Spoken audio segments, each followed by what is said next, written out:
श्याम सुंदर जी, उषा देवी जी। गुरुजी आपके चरणों में कोटि कोटि प्रणाम। राधा वल्लभ श्री हरिवंश। गुरुजी, हम पति पत्नी सुबह उठकर हाथ पैर धोकर बिस्तर में ही माला जप करते हैं, क्या ये उचित है या अनुचित? हाँ, बहुत बढ़िया है। किसका है प्रश्न?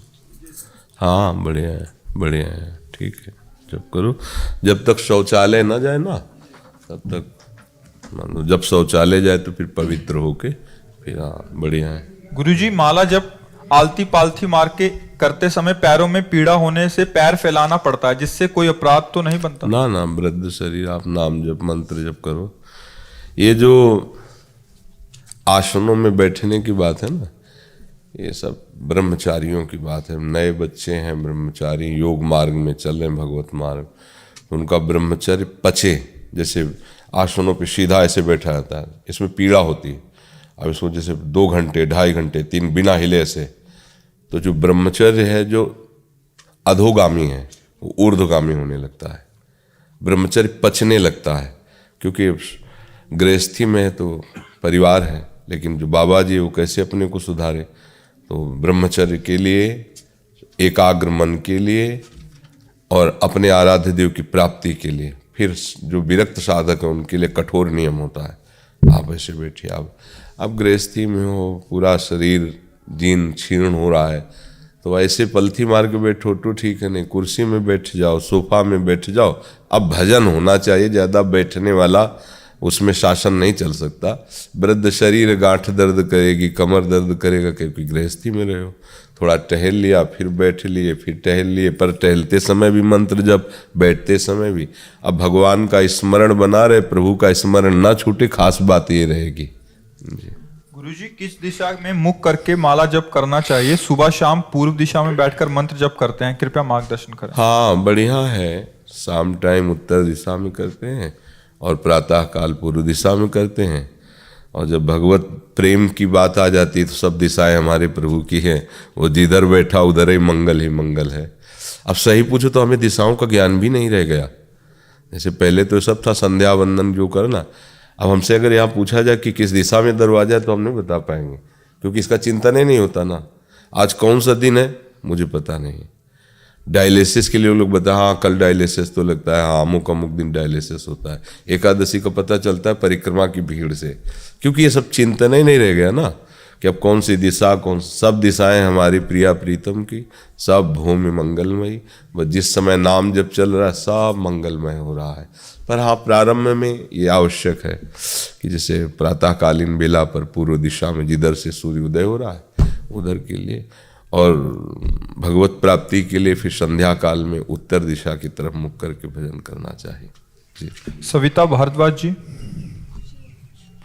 राधा वल्लभ श्री हरिवंश। गुरुदेव भगवान, आपके चरणों में कोटि कोटि नमन।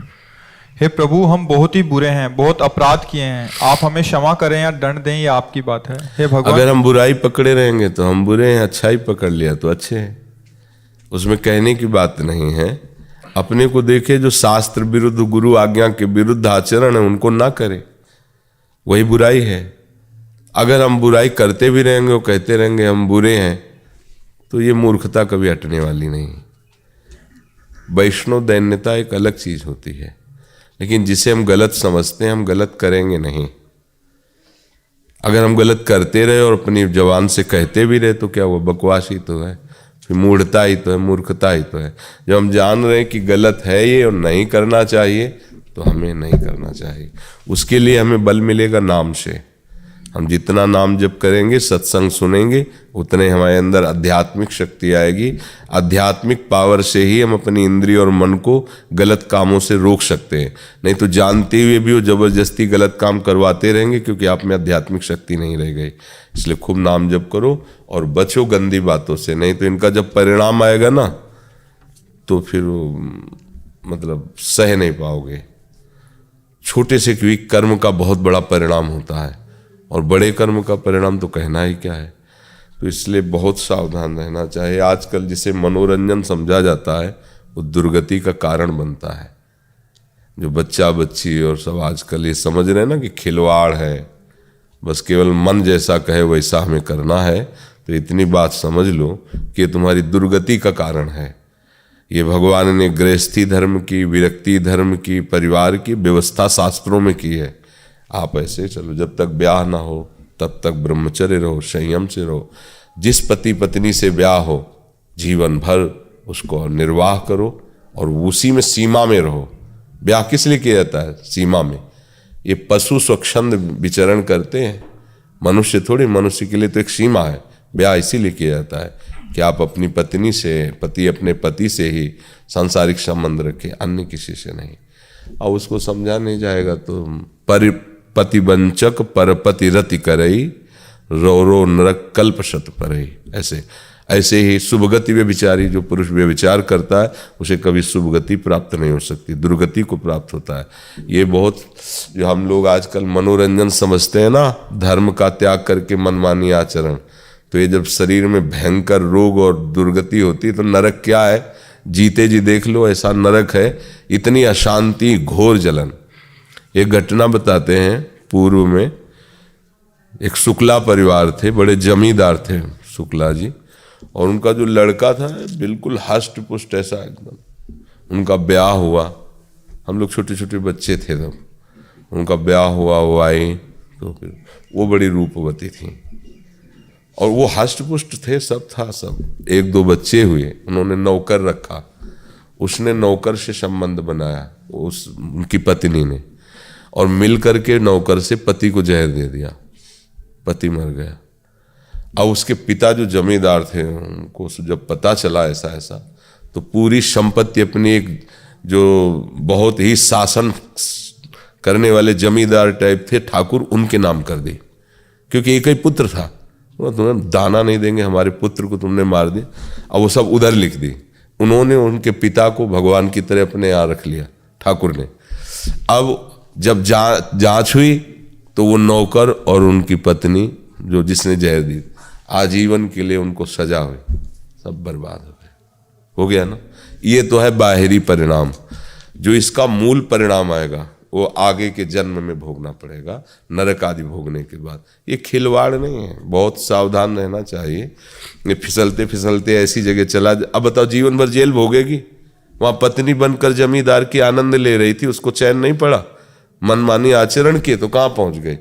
छोटे छोटे दो बच्चे गलियों में रोटी मांगते घूमते थे। उस जो जमींदार था वो, क्योंकि सारी प्रॉपर्टी उसने ठाकुर को दे दी जलन में कि तूने हमारे बच्चों को मारा, हम 1 रुपया, अब पिता के पास अधिकार है, दे दिया। अच्छा, वो दोषी ठहराई गई, दोषी निकली तो दोनों को, उस नौकर को भी, उनको आजीवन का कारावास हो। बच्चे दोनों अनाथ बच्चे, गलियों में हम भूख लगी रोटी, अब कोई उनको पुचकारने वाला नहीं।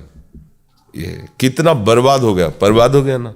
ऐसे आज आप लोग मनमानी आचरण करेंगे तो कल आपका जो घेर करके आएगा कर्मों से, अवश्य में भोक्तव्यम, भगवान कह रहे हैं अवश्य में भोक्तव्यम कृतम कर्म शुभाशुभम, वो तुम भोग नहीं पाओगे। अब क्या उसका चिंतन होगा?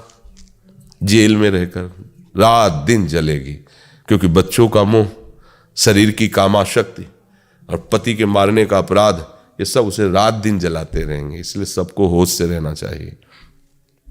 मन हमारा विचलित करता है, हमें सहना चाहिए। आप लोग गृहस्थ हैं तो धर्म से हैं, धर्म से चलो। पति पत्नी का संयोग इसीलिए भगवान ने ब्याह पद्धति रखी कि आप उस पर धीरे धीरे संयम में आओ, धीरे धीरे उस पर विजय प्राप्त करो। नहीं है तो कोई तुम्हें पाप नहीं लगेगा, क्योंकि गृहस्थ धर्म में हो। पर ऐसा नहीं कि तुम ब्याह किसी से करो, मन किसी से, बुद्धि किसी, ये सब बिल्कुल ये धर्म के विरुद्ध आचरण है। और हमें लगता है कि इसमें तुम्हें जीवित वर्तमान में भी शांति नहीं मिलेगी, वासना तुम्हें जला देगी, तृष्णा तुम्हें जलाने लगेगी। देख लेना, धर्म से चलोगे तो कुछ दिनों बाद आपको खुद वैराग्य होने लगेगा।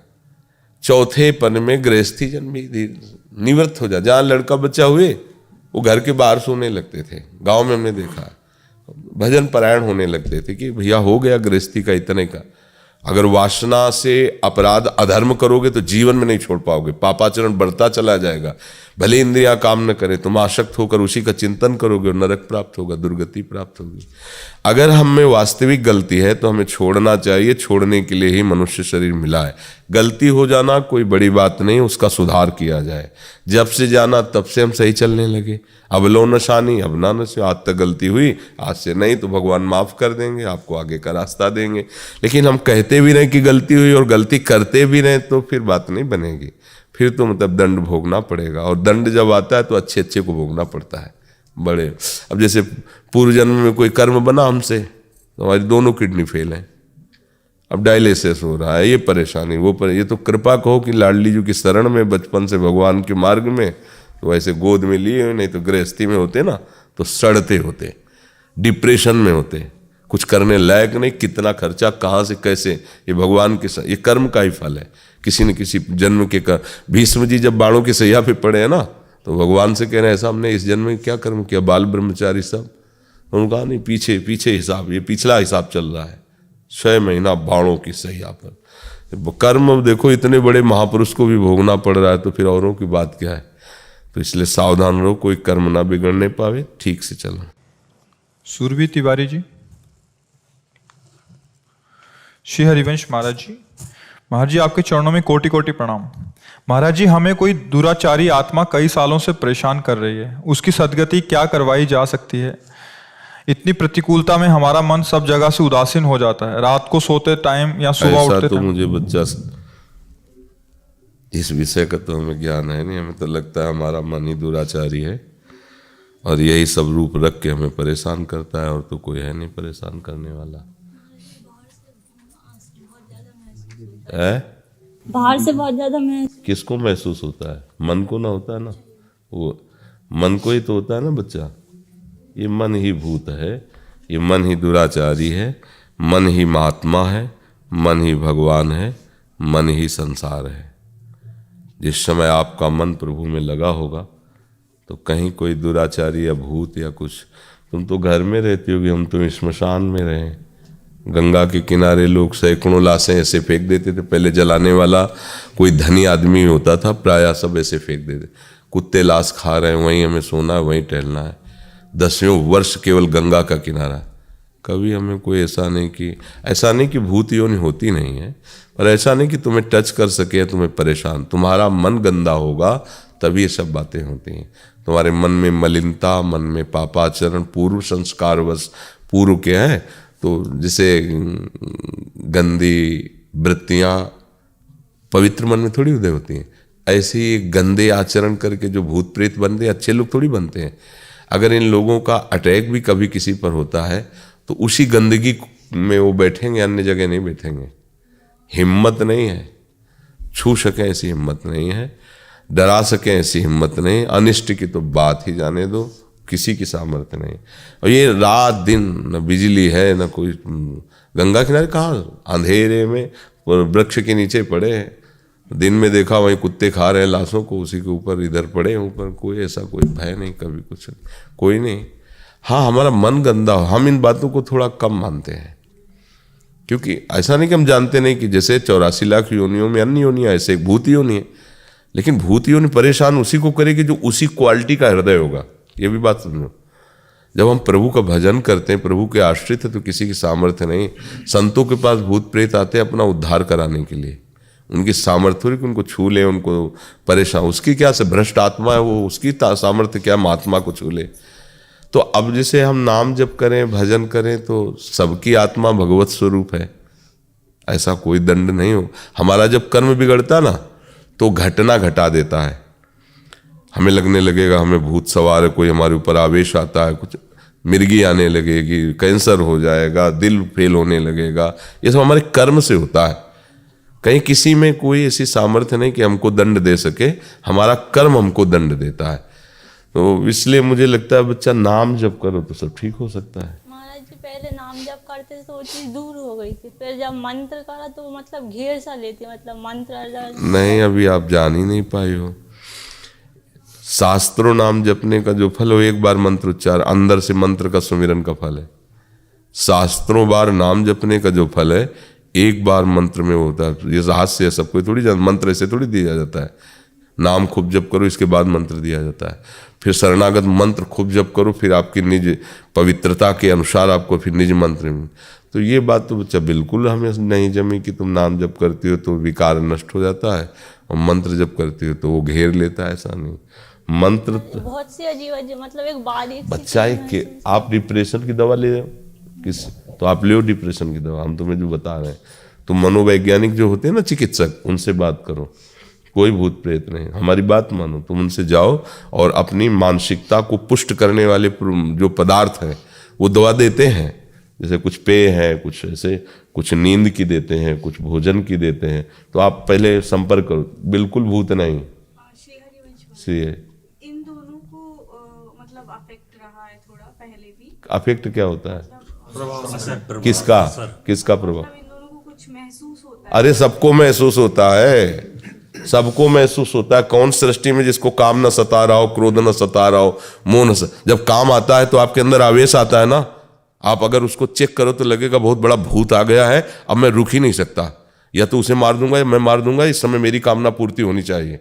ये भूत नहीं तो और क्या है, ये भूत नहीं तो और क्या है। इसके बाद वही रोता है कि पता नहीं कौन मेरे से जबरदस्ती ऐसा करवा दिया, मैं बिल्कुल नहीं चाहता था, कसम खा के कहता हूं बिल्कुल नहीं करूंगा, बिल्कुल। ये क्या है, उतर गया ना भूत उसका, अब ये हाथ पैर जोड़ रहा है। ये सब भूत है भैया, काम क्रोध लोभ मोह मद मत्सर, ये सब भूत है। कोई अटैक से बचा नहीं, सबके अंदर अटैक है। अगर कोई बच सकता है तो एकमात्र मामे वे प्रपद्यन्ते माया में तांतर, अगर उसकी सत्ता दे दोगी तो परेशान हो जाओगे। महाराज जी हमारा भजन तो नहीं है भजन हम जो तुम्हें सलाह दे रहे हैं, तुम हमारी बात मानो। पहले तुम उसको क्या कहते हैं, मनोवैज्ञानिक चिकित्सक को, है हाँ, उसके पास जाओ। देखो गलत सलाह तुम्हें भटका देगी। अगर कहीं हम तुम्हें ताबीज बांध देंगे और तुम्हें लौंग इलायची दे देंगे और ये कर देंगे वो कर देंगे, बिल्कुल ना फंसना। हम जो तुम्हें कह रहे हैं, कहीं तुम्हें दिखाने की जरूरत नहीं, सीधे आधुनिक जो चिकित्सक हैं मानसिक, उनके पास जाइए और लंबे समय तक दवा लीजिए और आधा आधा जपिए। फिर आप हमसे मिलिए आकर, फिर बताइए कौन अटैक करता है। एक बार क्या हुआ कि हम सैनपुर में थे गंगा किनारे, तो 4 बजे गंगा स्नान को निकल जाते थे, जग जाते थे अपने समय से, पर 4 बजे ही गंगा स्नान करने के लिए जाते थे। तो एक बहुत बड़ा झाड़ पड़ता था, मूंज का झाड़, वहां से गुजरना पड़ता था। ऐसे बड़ी जोर से भन्नाट, पूरा झाड़ जो है ना वो कंपायमान हो जाता, और कम से कम 200 पग चलना होता था झाड़ के अंदर ही। मन ने एकदम हमको भयभीत कर दिया, कोई तो है, और रोम खड़ा होने लगा। मन ने कहा आज तक नहीं रोम खड़ा हुआ, जरूर कोई प्रेत आत्मा है। तेरी के हमको अगर ये डरवा दिया, अब हम क्या बाबा जी हैं, रोज गंगा स्नान करने जाते, ये तो हमको मार देगा। अगर ऐसे डरवा देगा तब तो हम जी नहीं पाएंगे। नई अवस्था थी, बड़ा जिद्दी स्वभाव था। गंगा स्नान करने गए, फिर लौट के आए। जब दूसरे दिन फिर बनने से हम वहीं खड़े हो गए। हम कहा तब गंगा स्नान करेंगे जब प्रकाश हो जाएगा, हम जान लेंगे कौन है क्या है। खड़े रहे। सन की दिमाग होता है साधुओं का। राजा जोगी अगिन जल, इनके उल्टी रीत, परशुराम इनसे बच के रहिए, इनसे करिए थोड़ी प्रीति। सनक उनके दिमाग में आ गई, तो फिर वही, क्योंकि ये बिना जिद्दी स्वभाव के मार्ग सही नहीं चल पाता। मन फिसला रहा, फिसल ऐसी तैसी। ये ऐसे तो सूरवीरों का होता है, न भूख न सर्दी न गर्मी न बरसात, हर कष्ट से, तब वो उसको कहा जाता महात्मा। जीवात्मा नहीं कहा जाता उसे, महात्मा कहा जाता है। जगत उसकी वंदना करता है, उसी अपने जिद्दी स्वभाव से, एकदम कट्टर स्वभाव, नीति में दृढ़, प्राण चले जाएं लेकिन खड़े रहे। जब सूर्य उदय हुआ तो देखा मांस खाने वाली बड़ी बड़ी मक्खियां होती ना, लाखों मक्खियां उसमें बैठी।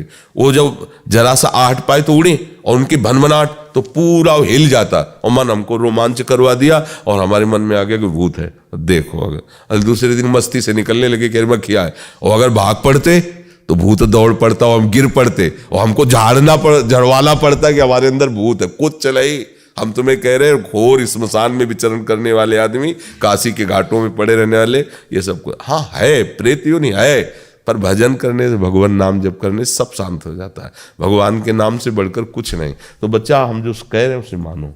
आप पहले किसी, वही जो बताए सेक्रेटरी, क्या हाँ, हम तो अंग्रेजी हम पढ़े लेला, मनोचिकित्सक से आप उससे मिलिए और दवा लीजिए और नाम जप कीजिए, फिर आप बताना आकर, ठीक है ना।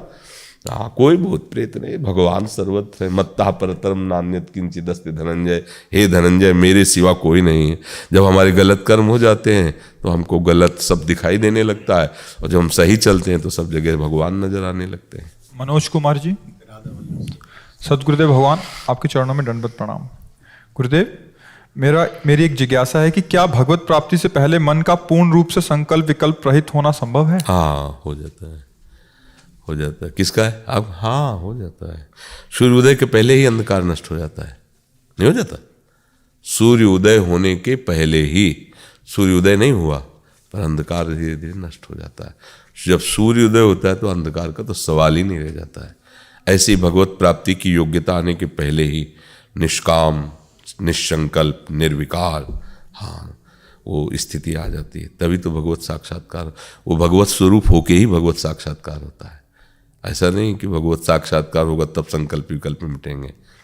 संकल्प विकल्प अगर चलते रहे तो तन्मयता नहीं होगी। तन्मयता के बिना भगवत प्राप्ति कहाँ है? तो भगवत प्राप्ति की योग्यता आने पर संकल्प विकल्प नष्ट हो जाते हैं, विकार नष्ट हो जाते हैं, निर्विकारता आ जाती है। अगर भगवत प्राप्ति के बाद भी संकल्प विकल्प और विकार बने तो भगवत प्राप्ति का मतलब क्या होता है नहीं? हाँ जी, ये तो अच्छी साधना से ही खत्म होने लगते हैं। सिद्धावस्था पहुंचने के पहले ये सब खत्म हो जाता है, पर लगातार फिर भजन में तन्मयता बनाए रखे। विनीता जी, जय जय श्री हरिवंश। महाराज जी, आपके चरणों में कोटि कोटि प्रणाम। महाराज जी, मैं आपकी हूँ। अपने 3 सितंबर के स्वप्न में सत्संग के पश्चात मुझे बुलाकर कंठी प्रदान करी, मंत्र उपासना। ये सब श्री जी की लीलाएं होती हैं और इस पर खास विश्वास नहीं किया जाता। हम जागृत की सत्ता नहीं रखते तो स्वप्न की सत्ता क्या रखें? हम जागृत को स्वप्न तुल्य मानने हैं। उमा कहूँ मैं अनुभव अपना, सत हरि भजन जगत सब सपना। तो सपना है ही है, पर अगर कोई भागवतिक संकेत होते हैं तो श्री जी की प्रेरणा मान ली जाती है, श्री जी का भाव मान लिया जाता है। और हमारे होने का मतलब हमारे श्यामा श्याम के होना। जो कोई मालूम कहता है कि हम आपसे शरणागत भाव रखते हैं, गुरु भाव रखते हैं, हम आपको बहुत अपना मानते हैं, तो इसका फल है श्यामा श्याम से अपनापन। अगर श्यामा श्याम से अपनापन नहीं तो फिर बातें हैं, वो नाटक है, मतलब हमसे वो अपनापन नहीं करता। हमारे अपनापन का फल होगा आपका हृदय श्यामा श्याम का अनन्य हो जाएगा, श्यामा श्याम के प्रेम में तड़पने लगेगा, श्यामा श्याम के लिए व्याकुल। अगर ऐसा नहीं होता तो आप झूठ बोल रहे हो, आप हमसे प्यार नहीं करते, आप हमें अपना नहीं मानते। हमें अपना मानने का फल होगा ये, आप देख लो। अगर आप केवल एक निष्ठ हो जाए तो आप देखो जो हमारे हृदय में चल रहा है वही तुम्हारे हृदय में निष्ठा आ जाएगी। छोटे छोटे बच्चे कौन सी साधना कर रहे हैं? बस यही मेरे महाराज जी, और जो हम कह रहे हैं सुन रहे, तो देखो इतने बड़े बच्चे सुधा निधि का सस्वर बिना गलती के पाठ। वो चूक बड़े बड़ों से जहाँ हो जाती है वहाँ एक शब्द हम तो आश्चर्य माना। वो छोटे छोटे बच्चियाँ नहीं सब बैठ कर सुधा निधि का, सुधा निधि अभी स्कूल गए ही नहीं है, सुधा निधि को कंठस्थ सुधा निधि। वो देखो सुधांशु की बिटिया रही, चतुरासी जी सुधा निधि, सब दिव्यता। केवल उनके अंदर कोई साधना थोड़ी, बच्चे हैं, केवल ये है कि मेरे महारानी श्री राधा रानी, मेरे श्यामा श्याम, मेरे महाराज जी, उसी का फल है कि उनके अंदर दिव्यता आ रही। साधु को अपना मानने का फल होता है उसके आराध्य देव के नाम रूप में प्रेम होना। अगर ऐसा नहीं तो या तो साधु नहीं है या फिर आप ड्रामा कर रहे हो, प्रेम नहीं है। दोनों बातें हैं। या तो जिधर आप तन्मयता कर रहे हो उधर वो चीज़ नहीं प्रकाशित हुई है, तो सब जगह प्रकाशित नहीं हुई, या फिर आपका अंतःकरण बहुत मलिन है और आप फालतू में बातें ऊपर से कर रहे हो। नहीं तो साधु के प्रति थोड़ी भी, भगवान कपिल देव जी ने कहा है कि जो आसक्ति संसार में की जाती है वो बंधन का कारण है। यदि संत महापुरुषों से कर दिया जाए तो वही आसक्ति उसके मोक्ष का कारण बन जाती है, क्योंकि जिससे हम अपनापन करते हैं उसके गुण या दोष हमारे अंदर आने लगते हैं। तो अगर हम किसी सदगुरु संत से अपनापन कर लें तो उनके सद्गुण हमारे हृदय में आने लगेंगे। तो ये बात है। और स्वप्न आदि का हम महत्व नहीं रखते हैं, क्योंकि स्वप्न आदि तो वैसे ही मन के सब खेल हैं। जगत में प्रगट में भी सब मन के ही खेल हैं। सच्चिदानंद प्रभु संकेत करते रहते हैं, निकलो। उसी स्वप्न में आके मान लो तो हम प्रभु से भी लड़ जाए, तुम्हें जब हम सो रहे हैं तब आने की जरूरत क्या? जागृत में शर्माते हो क्या?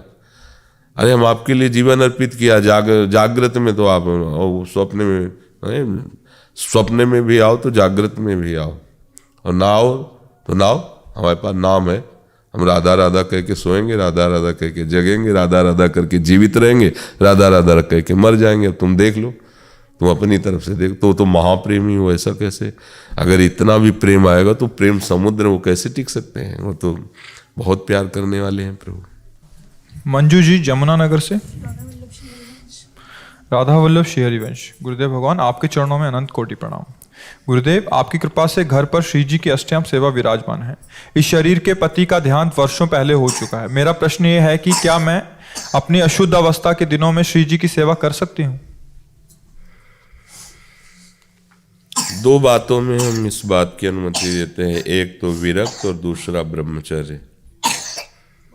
जो वैराग्यवान है और ब्रह्मचारी है, गृह त्यागी है, वो फिर ऐसी अवस्था में भी, मासिक धर्म की अवस्था में भी बकाया, अन्यथा शास्त्र सिद्धांत नहीं है।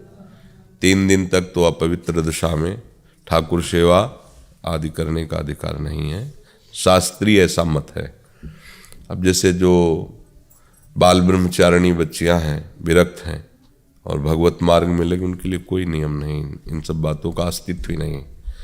रोज वही अष्टयाम दिनचर्या जो सब अपनी दिनचर्या में है, पर आपने गृहस्थी भोगा है, शरीर उस भोग के मार्ग में गया है, तो फिर अब उस धर्म का पालन करना चाहिए। गृहस्थ धर्म में अपवित्र दशा में कम से कम 3 दिन तक भगवत सेवा आदि की प्रगट में, अंदर से वाणी गायन करो, अंदर से नाम जप करो, प्रगट में ना करे, ऐसा शास्त्रीय सिद्धांत है। गुरुदेव भगवान, जब मैं वृंदावन आती हूँ या लोक व्यवहार के कारण 1-2 दिन के लिए कहीं जाना पड़े, तो उस समय श्री जी की अष्टयाम सेवा कैसे करूं? गुरुदेव कृपया मार्गदर्शन करें। नहीं तो श्री जी की क्या सेवा में विराजमान है? आपकी सेवा में विराजमान विग्रह सेवा है, नाम से विग्रह सेवा हमारे। हाँ, तो विग्रह सेवा को फिर कैसे छोड़ सकते हैं? अपना छोटा सा बच्चा हो तो उसे पड़ोसी को तो नहीं दे सकते ना, जहाँ भी जाएंगे उसको साथ लेके जाएंगे। ऐसे अपने प्रभु को साथ रखना चाहिए, क्योंकि विग्रह में अपने प्रभु सेवित हैं। अब उनको कौन कैसे भोग लगाए, हम किसी और को दे दें, ऐसा कैसे हो सकता है? तो ये बात है। और ये जो श्री विग्रह सेवा रखी है, विराजमान की जाती है, इसमें सावधानी रखनी चाहिए। अगर परिवार में सेवा का सहयोग देने वाला नहीं तो आप नाम जप कीजिए, आप छवि सेवा विराजमान कर लीजिए। पर अब विग्रह सेवा में मान लो 3 दिन कोई परिवार में है नहीं, अब जैसा वो वर्णन करती है, पति भी नहीं है, अब कैसे सेवा करे? अब अगर सेवा ना करे तो 3 दिन वो भूखे रहेंगे क्या? तो कई तरह की अब वो किसको बुलाए, तो किसको बुलाए, कैसे सेवा बने? तो इसीलिए थोड़ा विग्रह सेवा संतों से मिल करके अनुमति लेके विराजमान की जाती है। ऐसे नहीं कि बाजार से खरीद लिया और रख लिया जाके, ऐसे नहीं, उसको समझना। अब विग्रह सेवा का महत्व तो नया समझने के कारण ऐसा, नहीं तो छवि विराजमान जी राधा वल्लभ जी के हरिवंश में ऐसा कुछ है, तो हम दर्शन कर रहे हैं और जो भोजन मिला दूर से दिखा दिया, पा लिया, 3 दिन बाद फिर पहुँच करके आरती पूजा कर दी। पर श्री विग्रह सेवा विराजमान फिर ऐसा नहीं होगा। उनको स्नान, उनको कपड़े बदलना, उनको श्रृंगार करना, भोग लगाना। तो अब अकेला स्त्री शरीर कोई सहयोगी ना हो तो कैसे करे? क्योंकि ये विघ्न उपस्थित होता है ही हर महीने में, अब कैसे सेवा करे? तो एक बड़ी समस्या आ जाती है गृहस्थ धर्म में। तो इसलिए बहुत सावधानी रखनी चाहिए। परिवार में और कोई नहीं चाहिए, लेकिन उनके पास समय नहीं होता है। हाँ, तो अब ये मतलब कैसे हम इसकी अनुमति तो नहीं दे सकते। और कहीं आप बाहर जा रहे हैं, घर में ठाकुर सेवा नहीं हो रही, तो फिर ठाकुर क्या आपने उनको दुलार किया, क्या उनको माना कि अब घर में 3 दिन 4 दिन या किसी को दे दिया? ये सब पद्धति नहीं उपासना की। तो फिर अपने साथ रखो, और फिर नहीं है तो फिर हम जा ही नहीं सकती कहीं। वृंदावन आना तो उनको साथ रखो, सत्संग सुना, जब समय मिले दिन में तो उनको स्नान करवाओ, थोड़ा मीठा आदि लेकर भोग लगाओ, आरती कर दी, फिर विराजमान कर, फिर दर्शन करो, सत्संग करो, पर साथ रखो फिर। क्योंकि अब प्राण प्यारे युगल सरकार, तो उनको कैसे छोड़ दोगे? गुरुदेव भगवान, मैं वाणी पाठ करते समय YouTube पर वाणी पाठ चलाकर उनके साथ गायन करती हूँ, क्या ये सही है? बढ़िया है, बढ़िया है, ठीक है। अदिति जी, ऋतु जी। गुरुदेव भगवान, आपके चरणों में कोटि कोटि दंडवत प्रणाम।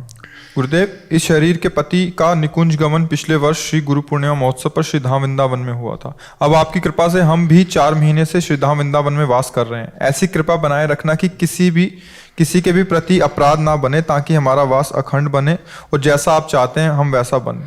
हाँ, नाम जप करती रहिए और सत्संग सुनते रहिए, और किसी भी ऐसे पुरुष का संग मत कीजिए जो तुम्हारे आचरण पर कलंक लगा दे, क्योंकि अभी शरीर स्वस्थ है तो आपका मन भी हो सकता है आपके खिलाफ खड़ा हो जाए। इसलिए कभी ऐसा अवसर आए तो गलती मत करना, क्योंकि भगवान ने अब तुम्हें चांस से दिया है निकलने का। इसे भारी प्रतिकूलता है, पति का अनुपस्थित रहना आजीवन, ये तो भारी प्रतिकूलता ही आई ना। अब इस परिस्थिति को मंगल में बना लो, परमपति श्री राधा वल्लभ लाल को अपना प्रीतम मान के और उपासना में दृढ़ हो जाओ, पर फिसलना नहीं। रिश्तेदार नातेदार कोई भी कैसा भी, अपने शरीर को पवित्र रखना। अगर शरीर को व्यभिचार दोष से युक्त कर दिया, किया कराया सब मिट्टी हो जाएगा। जो दंड अभी मिला इससे बढ़कर फिर दंड मिलना शुरू हो जाएगा बाहर। बस ये ध्यान रखना, ये दंड है, कर्म का ये दंड है कि हमारा सुहाग उजड़ गया हमारे यौवन अवस्था में ही, पर उसे हम भगवान की तरफ अगर मोड़ दे तो ये हमारे लिए सौभाग्य उदय हो जाएगा। मीरा जी कहती मेरा चूड़ला अमर है, मेरा सौभाग्य अमर भगवान के मार्ग। तो सबको ये ध्यान रखना चाहिए, ये जो व्यभिचार रूपी दोष है, चाहे स्त्री हो चाहे पुरुष हो, सबके अंदर कामना होती है, पर इसको अगर आप स्वतंत्र छोड़ दिए तो आपकी दुर्गति कर देगा ये। इसीलिए ये सब सीमाएं बांधी गई हैं, मर्यादाएं बांधी गई हैं, ब्याह आदि और सब पशुवत व्यवहार नहीं करना चाहिए। तो हो सकता है कभी हमारे मन की प्रतिकूल अवस्था पर कोई ऐसा, तो हमें सावधान रहना चाहिए। जीवन भर ब्रह्मचर्य से रहो और खूब भजन करो। बहुत बढ़िया मार्ग मिल गया, वृंदावन धाम और श्री राधा वल्लभ लाल हमारे प्रीतम। बढ़िया निकल जाओ, अवसर है, ठाकुर जी श्री जी की कृपा से निकल जाओ श्री जी तक, बस फंसना नहीं कहीं। अब हितधाम में थे तो एक मास्टर थी, वो आई हुई थी, यही ऐसा ही था कुछ। उनका हमका बिहारी जी को मानो, राधा वल्लभ लाल जी को अपना प्रीतम मान लो, भजन करो, उनका मानती है। जो ये ऐसा हुआ तो 4-6 महीने में अच्छा लड़का और अच्छी व्यवस्था, अच्छा आज तक वो सामने नहीं आ पाए। तो माया तो अपना जाल फेंकेगी। मान लो आपको ऐसा भी कोई मिल जाएगा कि हम स्वीकार करते हैं, हमारी प्रॉपर्टी हमारी संपत्ति है आजीवन, तो आनंद सिंधु की तरफ चली थी ना, तो माया ने फेंक दिया अपना जाल, फंसा लिया। ऐसा निश्चय भगवत प्राप्ति के लिए करे कि भगवान के सिवा हम कहीं नहीं राजी होने वाली तो है, नहीं तो हो जाएगी व्यवस्था। माया है, वो सब लीलाएं कर देती। इसलिए अगर प्रश्न किया है कि वृंदावन हमारा निरपराध, तो वृंदावन वास निरपराध को तो भगवत प्राप्ति, तो फिर उसके लिए आपको इस बात से हटना पड़ेगा कि जीवन में चाहे जितना कोई हमें आकर्षित करे, अब हम कुपंथ नहीं में। यदि हमारे भाग्य में सांसारिक सुख होता तो भगवान ऐसा करते ही क्यों? इसका मतलब भगवान अब मुझे ऐसे रखना चाहते हैं तो आजीवन फिर ऐसे चले। नहीं, फिर ऐसा भी है कि किसी को स्वीकार करके, व्यभिचार में तो न उतरे गंदे आचरणों, किसी एक को स्वीकार करके फिर निकले, फिर भजन करे। तो अगर ऐसा नहीं है तो फिर आजीवन ब्रह्मचर्य से रहे और भजन करें। ये अपनी सामर्थ्य देख लेनी चाहिए। जैसे अंदर लगता है कि हम नहीं रह सकती, तो फिर सुयोग्य किसी मित्र को ढूंढो, उसको अपना बनाओ और आजीवन फिर चलो। पर आजकल बड़ा मुश्किल है ऐसा होना, आजकल बड़ा मुश्किल है, क्योंकि आज छल कपट का राज्य है, छल कपट चल रहा है। कोई विश्वसनीय हमारे जीवन को स्वीकार करे ऐसा बड़ा मुश्किल, भगवान ही कोई संयोग बैठा देते हैं। इसीलिए प्रभु को ही अपना मित्र मान ले, उन्हीं को अपना प्रीतम मान ले, जीवन निर्वाह कर, पर व्यभिचार न करे। अगर ऐसा लगता है मैं निरपो, तो किसी को स्वीकार, एक को स्वीकार कर ले, व्यभिचार ये प्रवृत्ति फिर मतलब वो तो बहुत ही सब गया, लोक परलोक सब नष्ट हो जाता है, चाहे स्त्री हो चाहे पुरुष हो। एक आते थे लुधियाना की तरफ से, हमारी दृष्टि में आया, हम कहा भाई इस माई के साथ मत आया करो, और वो ब्याह नहीं किए थे वैसे, उनका एक रूम में रुकना और ऐसे रहना हमका हमें अच्छा नहीं लगता, आप हमारे शिष्य बने हो। जब इंद्री बलवान ग्रामो विद्वानम अपि कर्षति, तो तुम क्या चीज़ हो? अगर तुम अकेले ऐसे, तो मुझे नहीं लगता तुम पवित्र रह सकते हो या तुम्हारा पवित्र संबंध बना रह सकता है। बोले फिर क्या कर सकते हैं? तुमको ब्याह करो। बोले ऐसे कोई करेगा नहीं, तुमका पैसा दे के करो। आप नहीं रह सकते हो ब्रह्मचर्य, तो व्यभिचार नहीं करना। ऐसी भी अपनी अपनी योग्यता के अनुसार सब संसार में मिल जाता है, आप उसकी चेष्टा करो, पर गंदा आचरण मत करो। आज इसके साथ, कल उसके साथ, परसों ये व्यभिचार प्रवृत्ति न तो भगवान में लगने देगी और न धर्म में, क्योंकि इस घोर अधर्म है। ये ठीक बात नहीं। आज के बच्चे, आज के लोग समझते नहीं हैं।